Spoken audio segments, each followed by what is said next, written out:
Everything that you think you see in me, everything that I've accomplished, everything that you think I have, and I have a few things, everything that I have is by the grace of God. Understand that. It's a gift.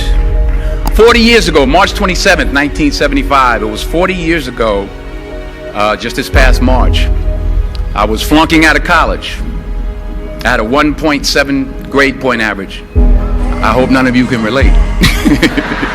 I had a 1.7 grade point average. I was sitting in my mother's beauty shop. They still call it beauty shop now? What they call it now? Yeah, I was sitting in the beauty parlor. I was sitting in my mother's beauty parlor, and I'm looking in the mirror, and I see behind me this woman under the dryer. And every time she looked up, every time I looked up, she was looking at me, just looking me in the eye. And I didn't know who she was, and I said, she said, somebody give me a pen, give me a pencil. I have a prophecy. March 27, 1975. She said, boy, you are going to travel the world and speak to millions of people. Now, mind you, I was flunked out of college. I'm thinking about joining the army. I didn't know what I was going to do. She's telling me I'm going to travel the world and speak to millions of people. Well, I have traveled the world. And I have spoke to millions of people. But that's not the most important thing, the success that I had. The most important thing is that what she taught me and what she told me that day has stayed with me since. I've been protected. I've been directed. I've been corrected. I've kept God in my life and it's kept me humble. I didn't always stick with him, but he always stuck with me. So stick with him in everything you do.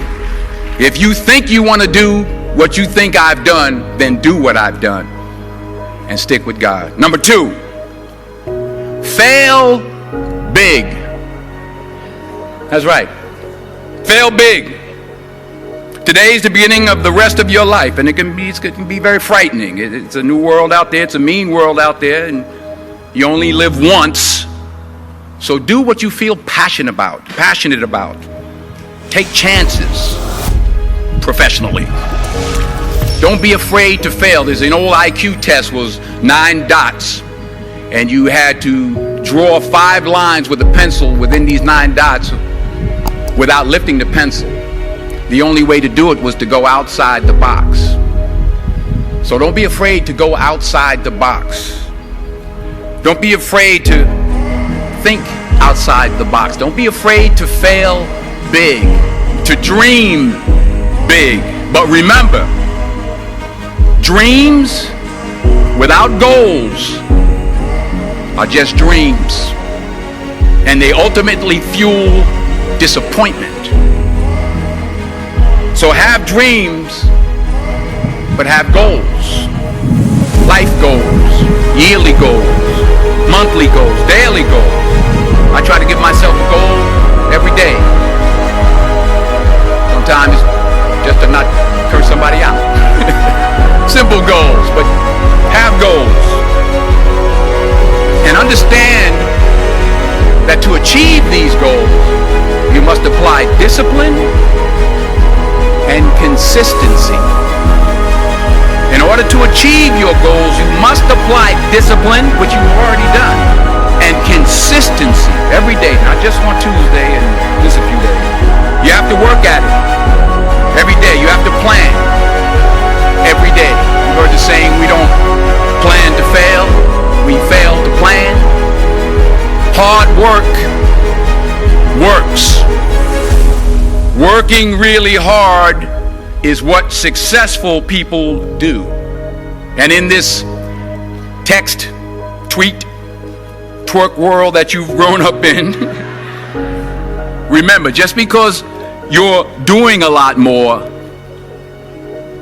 doesn't mean you're getting a lot more done.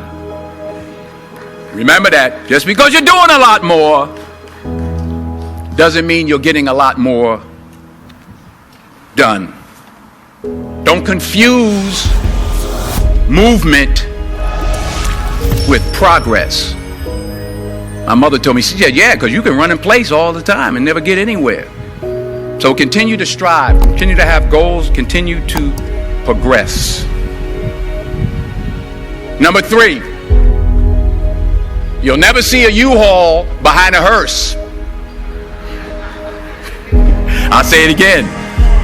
You'll never see a U-Haul behind a hearse. I don't care how much money you make, you can't take it with you. The Egyptians tried it.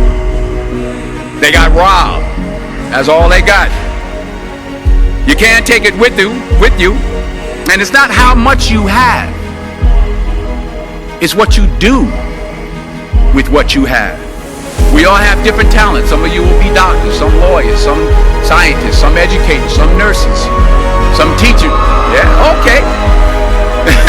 Some preachers. The most selfish thing you can do in this world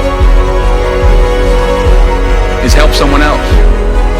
Why is it selfish? Because the gratification, the goodness that comes to you, the good feeling that I get from helping others, nothing's better than that. Well, one or two things, but nothing's better than that. Not jewelry, not big house I have, not the cars, but it's the joy. That's where the joy is, in helping others. That's where the success is, in helping others. Finally, I pray that you put your slippers way under the bed tonight, so that when you wake up in the morning, you have to get on your knees to reach them.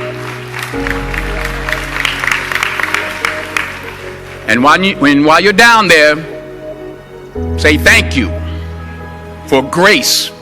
Thank you for mercy. Thank you for understanding. Thank you for wisdom. Thank you for parents. Thank you for love. Thank you for kindness. Thank you for humility. Thank you for peace. Thank you for prosperity. Say thank you in advance for what's already yours. It's how I live my life. That's why I am. One of the reasons why I am today.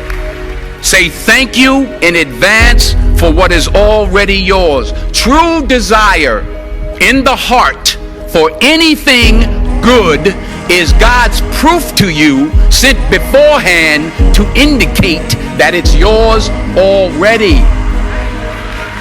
I'll say it again. True desire in the heart, that itch that you have, whatever it is you want to do, that thing that you want to do to help others and to grow and to make money, that desire, that itch, that's God's proof to you, sent beforehand already to indicate that it's yours. And anything you want good, you can have. So claim it. Work hard to get it. When you get it, reach back. Pull someone else up.